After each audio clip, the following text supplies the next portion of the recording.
There's only one way to get better at painting. You need to paint a lot. But that's not all.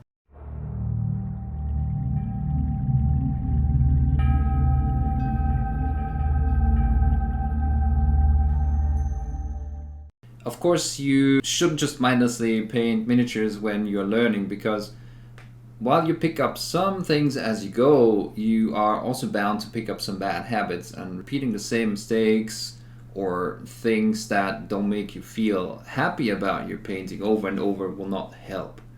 Repeating bad habits is not going to lead you to progress. You want to challenge yourself and you want to pick up new things with everything you do. Most of all, what you need in your painting is a goal. Something to achieve that you haven't done before. This is up to you, and there's a certain way that you can achieve that. In learning theory, we have this concept that we call zone of proximal development, which basically means you are at a level of skill that allows you to do certain things, but you lack the abilities to do certain other things that are considered, more advanced. There's a zone in between these two steps that we call the zone of proximal development, which means you're able to do these things based on what you already know under guidance. This is what teachers do all the time. They create activities and environments under which learning can happen. We call that scaffolding, which derives from how construction workers scaffold a building to do construction and then remove it part by part again, exactly like a teacher would dial back support once the student is able to do these things better. That's why it's always easier to learn from someone. Taking a painting class or a workshop typically has more potential for you to improve than other forms of guidance, for example, written guides or videos. Say you have a good grasp about creating a gradient. You can now take that knowledge and apply a gradient like that on a smaller surface and maybe put a few of them next to each other. And what you get out of this is a reflective surface with a reflection pattern. Now, what you need is a teacher creating an opportunity for you to realize where to put these reflections. A more basic example would be that it's easy to realize that you have to highlight an edge on a piece of armor because it's facing up and will be catching more light than other areas. But that if you cover it in 2 layers of different shades of the highlight color, it will make it even better. If you're having trouble identifying your next possible step, and that basically applies to every level of painting skill, I do recommend to take a class by someone whose style you like and to look for something to add to your repertoire that you haven't thought about before. This probably even works with taking classes by people whose painting style differs massively from you. I took a class by Michael Pisarski, and I think his style is at least a bit different than mine.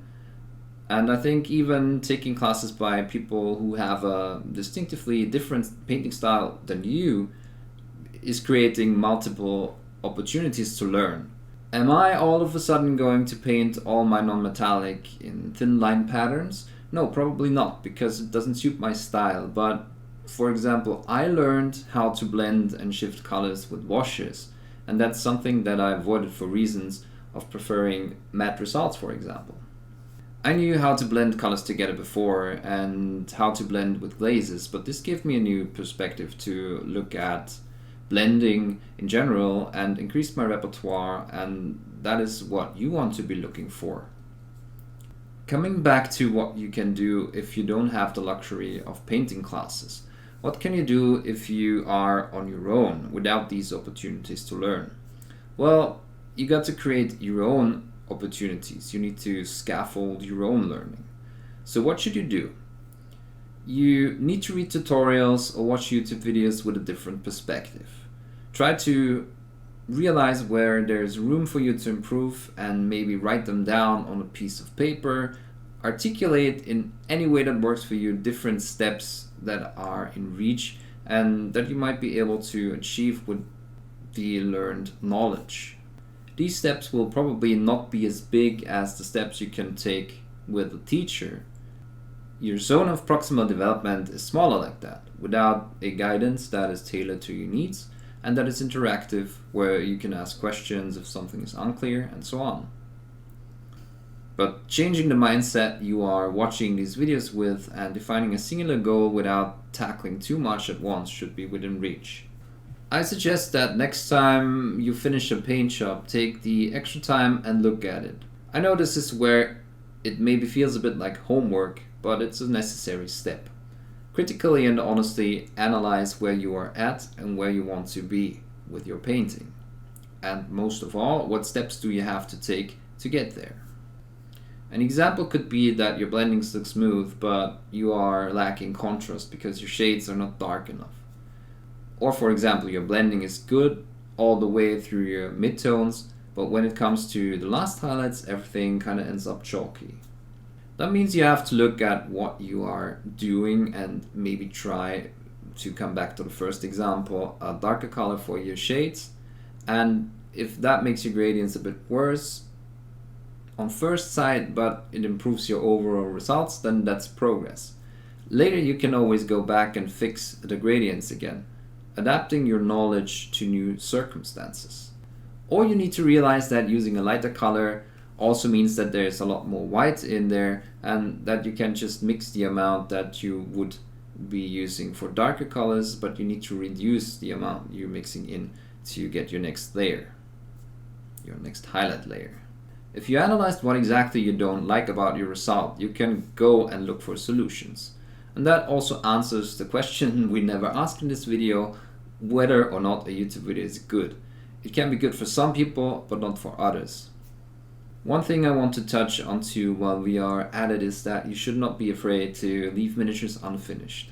I know they are expensive, but every one of us has more miniatures at home that we can probably finish in a lifetime anyway. So if you want to try something new, take a piece you don't like all that much anymore and experiment. Repeating all the steps you already know on top of the new thing you tried just for the sake of finishing something is probably not necessary, and it's not going to help you get better, when instead you could be trying another new thing. In general, this is also the way that I teach people and the way I give feedback. We need to set a goal, say for example, paint red without it looking too pink and too orange. Try to execute it, and after you're done, sit down and let's analyze why maybe it didn't work out and what we can do so that we get to the desired outcome. One last related topic I would like to mention in this regard is comments like, "Oh, you're so talented, I wish I had like 1/10 of your talent," which in many cases oversimplifies what has happened in people's painting careers. Of course, there are people that have natural understanding of color, for example, or are naturally better at hand-eye coordination and, have certain wrist movements that others don't. That's genetic diversity for you right there. But if I take myself as an example, I was never particularly talented at drawing or any other kind of art form, and there's tons of people that are more talented at miniature painting than me. However, it was always fun to do miniature painting, and I worked hard to improve, and I mostly did that through trying to see why I didn't like the outcomes I produced and what I needed to change. In fact, I would even say that I did not like any of my results years into my painting career. And if you would ask someone from, say, the first 5 to maybe 10 years of my painting, they would agree that I always said I disliked the result, even though a lot of people were praising it. I always stayed my toughest critic, and that helped me analyzing my weaknesses, and I think it paid off because it pushed me to get better, and eventually I even liked my results. Look at other people that are considered to be top painters in the current time. Most of them have been painting for a significant amount of years already, and trust me, I have been around when most of them started out. They all went through phases of lesser skill levels, but they all shared the drive to learn, and I assure you that most did so by setting a goal, moving closer to that goal step by step. So the good news is you can learn how to get better at miniature painting. In general, you should keep an open mind and accept the fact that there's always room to improve. And remember, by improving, I don't necessarily mean winning more trophies. I would define improving as you having the feeling of accomplishment and actually liking the results that you produce. In the end, don't forget, you are the only one that needs to like your results, and you should do whatever makes you happy. Also, you should never be miserable when painting, because if you are anything like me, you probably spend a lot of time painting, and that would be a lot of time spent being miserable.